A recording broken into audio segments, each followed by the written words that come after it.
Welcome back to the Barefoot Garage and the front of my 914.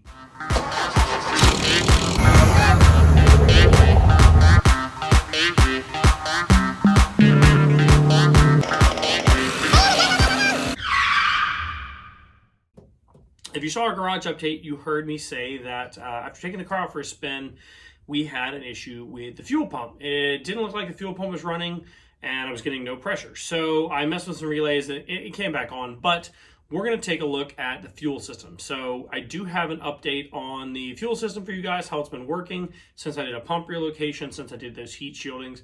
And to be honest, that wasn't the root of my problem that I was having, but it is a huge help to have this set up like this. So all of the fuel system components that we need to mess with are in the front, or they're inaccessible from the engine compartment in the back. So let's take a look at the filter and pump situation. I'll give you a quick overview.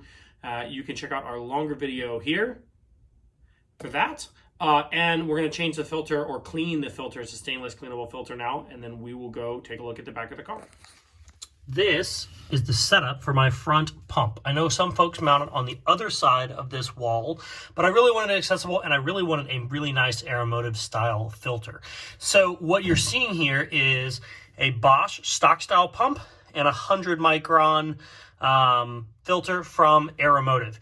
The fuel line comes out of the bulkhead, under the filter, in, through the filter, through the pump, and back to the stainless lines in the tunnel. So I made this little bracket. It doesn't look super trick, but it works. So we're gonna crack that filter open and see what we've collected from our stock tank.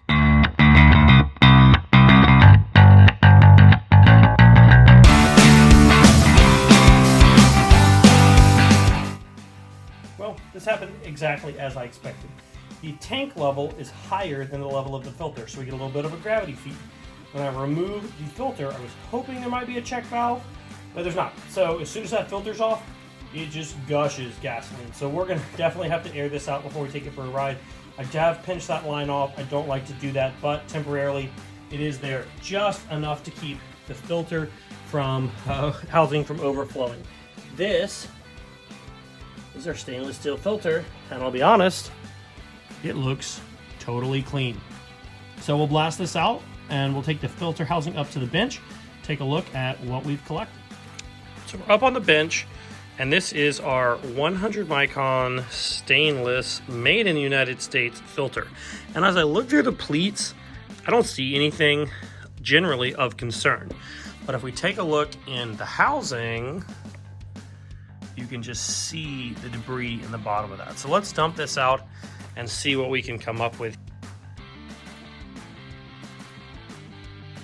So now you can see all that brown goodness, all those rust particles that we don't want in our new injectors. So let's dump this out the rest of the way and we'll see if we can capture some of those and take a look at them.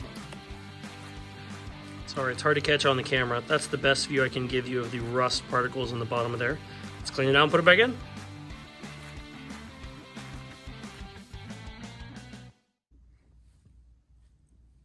So while I'm on here, I'm gonna go ahead and make sure that everything else is tight. These hose clamps are tight.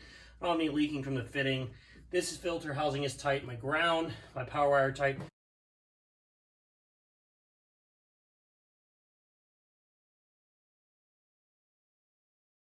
I'm not getting any abrasion right here. So it's a good time to just check all of these connections over while we're up here. Under the tank connections are much harder to check, but I believe those are all sound. Let's go back and take a look at the connections in the engine bay. Welcome to the engine compartment. I actually just finished rebuilding my G-Jet harness, and so that is in the car. And we're taking a look at the fuel line connections. So I do have the stainless lines coming up here. All these connections look good, and you can see I actually have added some heat wrap, insulative heat wrap here, and down here on the two lines coming over the engine. I feel like that's the place where it gets the most heat. So this side looks good. Let's pop around and we'll take a look at the driver's side. So coming in the rail, everything looks really nice. I do have a gauge, a fuel pressure gauge here. something I got off probably Amazon, like everything else. And my connection over at the cold start injector looks good. So everything in the tunnel looks great. We're going to pressurize this a couple times, make sure that it runs correct. And you can see we've got plenty of fuel pressure. So what I ended up doing was using the power probe to manually run the pump here to make sure everything is good. Throw the airbox back in and give it a quick test start.